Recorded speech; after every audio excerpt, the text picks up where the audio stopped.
Hello friends, good morning, Radhe Radhe. आप सभी का बहुत बहुत स्वागत है हमारे यूट्यूब चैनल द स्टडी 2.0 पर। फ्रेंड्स, आज के इस महत्वपूर्ण लेक्चर में हम डिस्कस करने वाले हैं 13 मार्च 2024 के 10 मोस्ट इम्पोर्टेंट करंट अफेयर के क्वेश्चन। तो आप इस पूरे लेक्चर को लास्ट तक ज़रूर देखिएगा मेरे प्यारे दोस्तों। लास्ट में आपसे एक क्वेश्चन पूछा जाएगा जिसका आंसर आपको कमेंट सेक्शन में ज़रूर देना है, और लास्ट में आपसे रोज की तरह ही रिवीजन क्वेश्चन पूछे जाएंगे। तो लास्ट तक जरूर देखिएगा दोस्तों, और वीडियो अगर हमारी आपको पसंद आए तो वीडियो को लाइक ज़रूर करें, और चैनल पर नए हैं तो चैनल को सब्सक्राइब भी ज़रूर करें। तो आइए दोस्तों, शुरू करते हैं आज की क्लास को। आज का हमारा जो पहला क्वेश्चन है वो है बीएसएफ की पहली महिला स्नाइपर कौन बनी है। इम्पोर्टेंट सा क्वेश्चन है। तो जो बीएसएफ की पहली महिला स्नाइपर बनी है वो बनी है दोस्तों सुमन कुमारी। ऑप्शन नंबर डी इस क्वेश्चन का राइट आंसर हो जाएगा। सुमन कुमारी दोस्तों वो पहली महिला स्नाइपर बनी है। दोस्तों सुमन कुमारी बीएसएफ की पहली महिला स्नाइपर बनी है। और बीएसएफ जो है बीएसएफ इन्होंने इंदौर के जो central school of weapons and tactics है उसमें स्नाइपर की परीक्षण पूरा किया है। और वह हिमाचल प्रदेश के मंडी ज़िले में एक साधारण परिवार से बिलोंग करती हैं। तो हिमाचल प्रदेश की रहने वाली हैं, और मंडी ज़िले हिमाचल प्रदेश में जो मंडी ज़िला है वहाँ के एक साधारण परिवार की ये हैं। तो याद रखिएगा दोस्तों। प्रथम महिलाओं के बारे में डिस्कस कर लेते हैं। तो भारत की पहली महिला पिच क्यूरेटर आपसे पूछे तो है जयंतिया कल्याण। पाकिस्तान में पहली महिला मुख्यमंत्री जो बनी है वो बनी है मरियम नवाज, याद रखिएगा।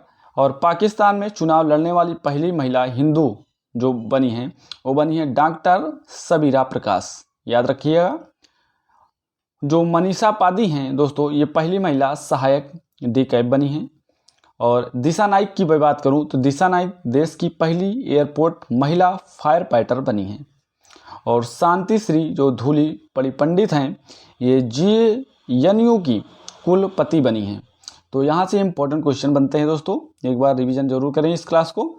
आइए दोस्तों बात करते हैं यहाँ पर क्वेश्चन नंबर 2 की। क्वेश्चन नंबर 2 है हमारा कि इंदिरा आवास योजना किस राज्य में शुरू हुई है। तो ये जो इंदिरा आवास जो है योजना है ये तेलंगाना राज्य में शुरू हुई है। तो ऑप्शन नंबर बी इस क्वेश्चन का राइट आंसर हो जाएगा। तेलंगाना इस क्वेश्चन का राइट आंसर हो जाएगा दोस्तों। तो तेलंगाना सरकार द्वारा 11 मार्च को इंदिरा आवास योजना शुरू की गई है, और प्रत्येक विधानसभा क्षेत्र में 3500 घरों के निर्माण के लिए वित्तीय सहायता प्रदान की जाएगी इस योजना के माध्यम से, याद रखिएगा दोस्तों। और राज्य सरकार उन पात्र लाभार्थियों को 5 लाख रुपए का वित्तीय सहायता प्रदान करेगी जिनके पास पहले से ही अपना घर बनाने के लिए घर का प्लाट है। तो बहुत अच्छी योजना है दोस्तों। और जिनके पास घर नहीं है उन्हें 5 लाख रुपए के साथ ज़मीन का एक टुकड़ा भी दिया जाएगा। तो जिनके पास ज़मीन है, जिन्होंने प्लाट खरीद रखा है, उनको 5 लाख रुपए की वित्तीय सहायता दी जाएगी, और जिनके पास ज़मीन नहीं उनको ज़मीन का एक टुकड़ा दिया जाएगा, उसी पर घर बना सकते हैं, 5 लाख रुपए भी दिए जाएंगे। तो बहुत अच्छी योजना है दोस्तों ये तेलंगाना राज्य की। आइए दोस्तों बात करते हैं यहाँ पर योजनाओं के बारे में। तो अगर आपसे पूछे दोस्तों अपना विद्यालय कार्यक्रम ये हिमाचल प्रदेश सरकार ने शुरू किया है। युवा निधि योजना ये कर्नाटक राज्य की योजना है। और कॉलेज फग थानसी जो मिशन है ये मणिपुर का मिशन है। और आरोग्य श्री योजना दोस्तों ये आंध्र प्रदेश की योजना है। तो जो इम्पोर्टेंट योजनाएं हैं अभी हाल ही में शुरू हुई हैं, मैंने डिस्कस किया आपके सामने, तो याद रखिएगा दोस्तों। आइए दोस्तों आगे बढ़ते हैं, क्वेश्चन नंबर 3 की बात करते हैं। क्वेश्चन नंबर हमारा 3 है दोस्तों, चक्षु प्लेटफॉर्म किस विभाग के द्वारा लॉन्च किया गया है। तो ये जो चक्षु प्लेटफॉर्म है दोस्तों ये दूर संचार विभाग के द्वारा लॉन्च किया गया है।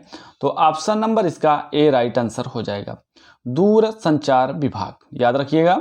दूर संचार विभाग ने टेलीकॉम यूजर्स के लिए या धोखाधड़ी या बोलते हैं स्पैम कॉल करने वाले रिपोर्ट जो है उनको करने के लिए एक प्लेटफॉर्म जिसका नाम है चक्षु लॉन्च किया गया है। और इस प्लेटफॉर्म के माध्यम से bank account, payment, wallet, SIM, या गैस कनेक्शन या इलेक्ट्रिसिटी कनेक्शन KYC अपडेट से संबंधित स्कीम की रिपोर्ट की जा सकती है इसके माध्यम से। तो बहुत अच्छी है, याद रखिए ना दोस्तों ये योजना।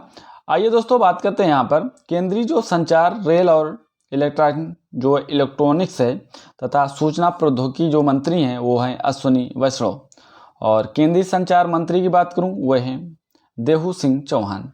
तो देहू सिंह चौहान है वो है दो केंद्रीय संचार मंत्री, और जो केंद्रीय संचार, रेल और इलेक्ट्रॉनिक्स या सूचना प्रौद्योगिकी मंत्री हैं वो हैं अश्विनी वैष्णव, रेल मंत्री भी हैं, याद रखना। आइए दोस्तों बात करते हैं क्वेश्चन नंबर 4 के बारे में।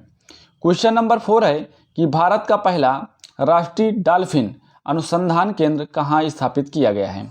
तो इम्पोर्टेंट है ये क्वेश्चन भी। तो ये जो भारत का पहला है, पहले तो याद रखना भारत का पहला है, इसीलिए इम्पोर्टेंट है। तो भारत का पहला जो राष्ट्रीय डॉल्फिन अनुसंधान केंद्र स्थापित किया गया है वो पटना में किया गया है, पटना बिहार में। तो ऑप्शन नंबर इस क्वेश्चन का सी हो जाएगा, पटना बिहार। याद रखेंगे डॉल्फिन यहाँ पर आपको नजर आ रही होगी, ये डॉल्फिन है। तो बिहार के जो मुख्यमंत्री हैं नीतीश कुमार ने भारत और एशिया के पहले, देखिए भारत का भी पहला और एशिया के भी पहला राष्ट्रीय जो डॉल्फिन अनुसंधान केंद्र का उद्घाटन किया है वो पटना में किया है। और इसका उद्देश्य है गंगा डॉल्फिन का व्यापक अध्ययन करने में वैज्ञानिकों और शोधकर्ताओं की सहायता करना इसका मुख्य उद्देश्य है, याद रखिएगा।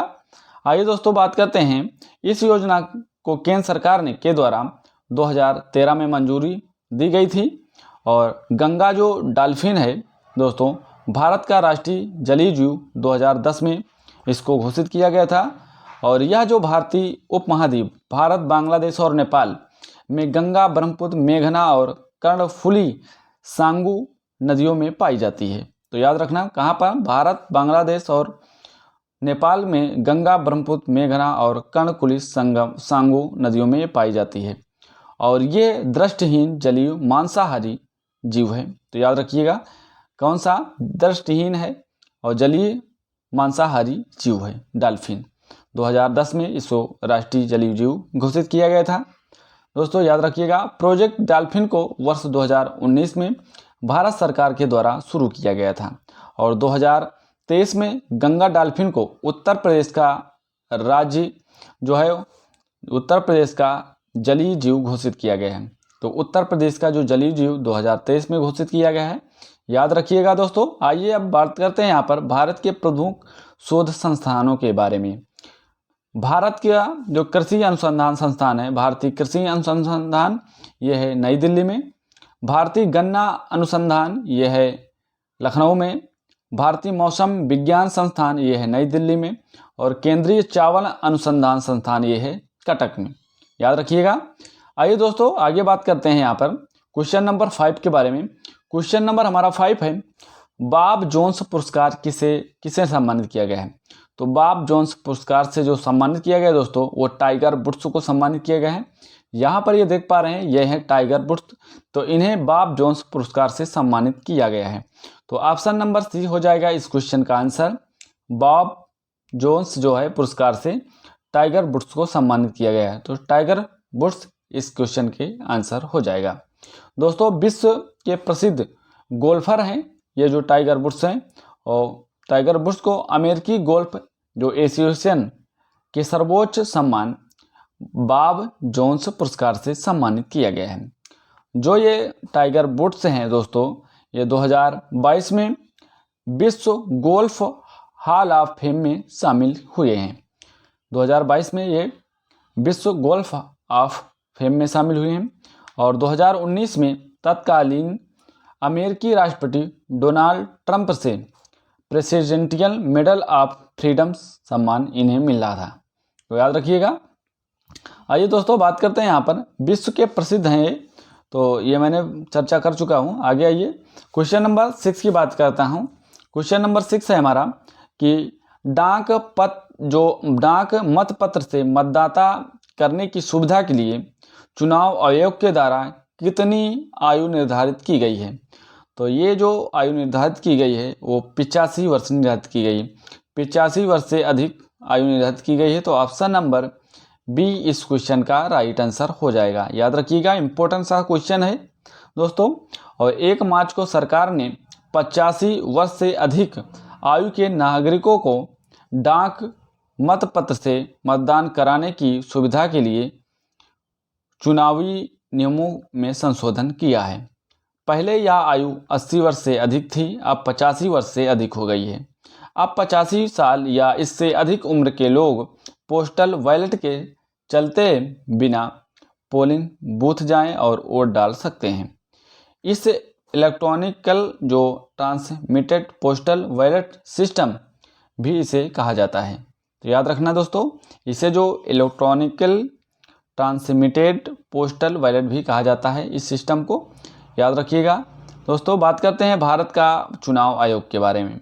तो भारत का जो चुनाव आयोग है, इसकी स्थापना 25 जनवरी 1950 को होती है। यह देश में लोकसभा, राज्यसभा और राज्य विधानसभाओं, राष्ट्रपति और उपराष्ट्रपति के चुनाव का संचालन करता है। अनुच्छेद 324 से 329 तक चुनाव आयोग से संबंधित अनुच्छेद हैं। वर्तमान में मुख्य चुनाव आयुक्त जो हैं वो है राजीव कुमार, और जो अन्य चुनाव आयुक्त हैं वो हैं अनूप चंद्र पांडे और अरुण गोयल। ये हैं अन्य चुनाव आयुक्त, और जो मुख्य चुनाव आयुक्त हैं वो हैं राजीव कुमार। याद रखिएगा। दोस्तों, बात करते हैं अब क्वेश्चन नंबर 7 के बारे में। क्वेश्चन नंबर 7 है कि गर्भपात के अधिकार को संविधान में शामिल करने वाला विश्व का पहला देश कौन बना है। तो दोस्तों, ये जो गर्भपात है इसको संविधान में शामिल करने वाला जो विश्व का पहला देश बन चुका है वो फ्रांस बन चुका है। तो फ्रांस इस क्वेश्चन का राइट आंसर हो जाएगा। याद रखिएगा दोस्तों।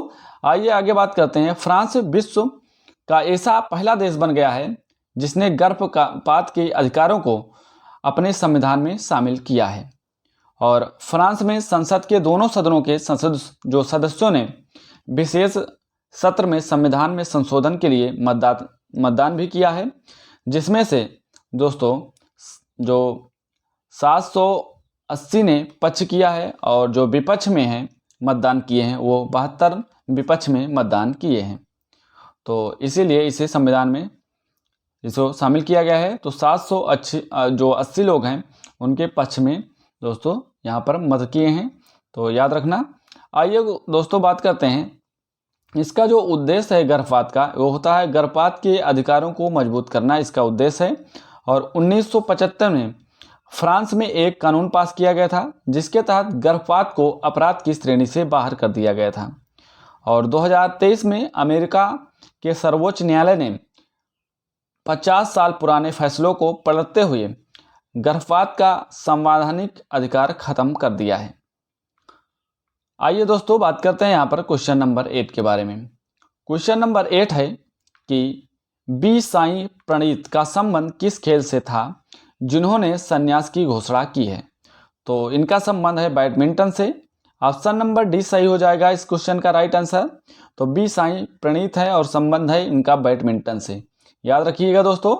तो बी साई प्रणीत ने अंतर्राष्ट्रीय बैडमिंटन से संन्यास की घोषणा कर दी है।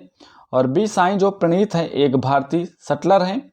इन्होंने 2024 साल लंबे करियर में इन्होंने विश्व चैंपियनशिप और 2019 में कांस्य पदक जीता था। और 2019 में इन्होंने अर्जुन पुरस्कार से भी सम्मानित किया गया था इन्हें 2019 में। तो याद रखिएगा। आइए दोस्तों, क्वेश्चन नंबर 9 के बारे में बात करते हैं। क्वेश्चन नंबर 9 है अदिति योजना की शुरुआत किसने की है। तो अदिति योजना की जो शुरुआत की गई है वो की गई दोस्तों राजनाथ सिंह के द्वारा। तो ऑप्शन नंबर इस क्वेश्चन का ए हो जाएगा राइट आंसर। तो राजनाथ सिंह इस क्वेश्चन के राइट आंसर हो जाएंगे। तो राजनाथ सिंह के द्वारा अदिति योजना की शुरुआत की गई है दोस्तों। अदिति का जो पूरा नाम है वो है action development of innovative technology with आइडेक्ट। दोस्तों, इसका जो है फुल फॉर्म होता है। और जो डेफ कनेक्ट 2024 के उद्घाटन के दौरान जो अदिति की योजना की शुरुआत राजनाथ के द्वारा की गई है। ये योजना 2 वर्षों के लिए की गई है। याद रखिएगा, राजनाथ के द्वारा की गई है अदिति योजना की शुरुआत 2 वर्षों के लिए की गई है। तो याद रखना दोस्तों। और इस योजना के तहत दोस्तों स्टार्टअप रक्षा प्रौद्योगिकी में अपने अनुसंधान, विकास और नवाचार प्रयासों के लिए 25 करोड़ रुपए की अनुदान सहायता प्रदान करते सकते हैं। और 2014 में देश का रक्षा उत्पादन करीब 44,000 करोड़ रुपए था, जो अब बढ़कर 1 लाख करोड़ रुपए हो गया है। आइए दोस्तों बात करते हैं अब लास्ट क्वेश्चन की। क्वेश्चन नंबर 10 है कि स्टेनलेस स्टील क्षेत्र में भारत के पहले ग्रीन हाइड्रोजन प्लांट का उद्घाटन कहाँ किया गया है? तो इस हाइड्रोजन जो प्लांट का उद्घाटन किया गया है वो हिसार में किया गया है। तो ऑप्शन नंबर इसका ए राइट आंसर हो जाएगा, हिसार। दोस्तों याद रखिएगा, हिसार इस क्वेश्चन का राइट आंसर हो जाएगा। दोस्तों स्टेनलेस स्टील में क्षेत्र में भारत के पहले ग्रीन हाइड्रोजन संयंत्र का उद्घाटन किया गया है। और उद्घाटन केंद्रीय जो इस्पात एवं नगर विमानन मंत्री हैं, जिनका नाम है ज्योतिरादित्य सिंधिया, इन्होंने किया है। तो याद रखना, जिंदल स्टेनलेस स्टील हिसार में स्थापित स्टेनलेस स्टील सेक्टर में भारत के पहले ग्रीन हाइड्रोजन प्लांट को स्थापित किया गया है। तो कहाँ किया गया है? हिसार में किया गया है। दोस्तों किसके द्वारा उद्घाटन किया गया है? तो दोस्तों वो जो नागर विमानन मंत्री हैं और केंद्रीय इस्पात मंत्री भी हैं, जिनका नाम है ज्योतिरादित्य सिंधिया, इनके द्वारा किया गया है। तो याद रखना। आइए दोस्तों बात करते हैं हाइड्रोजन से संबंधित महत्वपूर्ण तथ्य। ग्रीन हाइड्रोजन से चलने वाली पहली देश की बस पूछे तो दिल्ली में शुरू हुई है। और राष्ट्रीय हरित हाइड्रोजन मिशन की शुरुआत 2023 से हुई है। भारत का पहला ग्रीन स्टील ब्रांड आपसे पूछे तो कौन बने हैं? तो ये बने कल्याणी प्रोचेस्टा। और भारत का पहला शुद्ध हरित हाइड्रोजन प्लांट ये असम में शुरू किया गया है। तो ये था दोस्तों हाइड्रोजन से संबंधित महत्वपूर्ण तथ्य। आइए दोस्तों बात करते हैं स्टैटिक जीके के रिवीजन के बारे में। तो दोस्तों अगर आपसे पूछे बिहार का शोक किस नदी को कहा जाता है? तो ये कहते हैं कोसी नदी को। नेक्स्ट है कि हेमिस राष्ट्रीय उद्यान कहाँ स्थित है? तो लद्दाख में स्थित है। महात्मा गांधी राष्ट्रीय समुद्री उद्यान कहाँ स्थित है? तो अंडमान निकोबार में स्थित है। भारत के किस राज्य में गरिमाथा समुद्री अभ्यास स्थित है? तो ये है उड़ीसा में। याद रखना, उड़ीसा इस क्वेश्चन का राइट आंसर हो जाएगा, उड़ीसा। तो इंपॉर्टेंट सा क्वेश्चन है, याद रखना। भद्रा वन्यजीव अभ्यारण्य कहाँ स्थित है? अगर आपसे पूछे तो कर्नाटक में स्थित है। फूलों की घाटी राष्ट्रीय उद्यान कहाँ स्थित है? तो उत्तराखंड में स्थित है। क्रूगर नेशनल पार्क किस देश में स्थित है? तो दक्षिण अफ्रीका में स्थित है। भारत की सबसे बड़ी मीठे पानी की झील कौन सी है? तो बुलर झील है। और सरदार सरोवर बांध किस नदी पर निर्मित है? तो यह है नर्मदा नदी पे। तो दोस्तों ये था स्टैटिक जीके का रिवीजन। आइए दोस्तों आगे बात करते हैं। कल का हमारा प्रश्न था आपसे, हाल ही में लॉन्च निजी चंद्रमा लैंडर ओडिसियम का संबंध किससे है? तो इस क्वेश्चन का राइट आंसर था अमेरिका से संबंधित है। आइए आज का हमारा क्वेश्चन है आपसे, हाल ही में अंतर्राष्ट्रीय सौर गठबंधन का 119वां देश कौन सा बना है? तो इस क्वेश्चन का जो राइट आंसर है आप कमेंट सेक्शन में जरूर बताइएगा दोस्तों। और आपको हमारी वीडियो पसंद आई हो तो वीडियो को लाइक जरूर करें।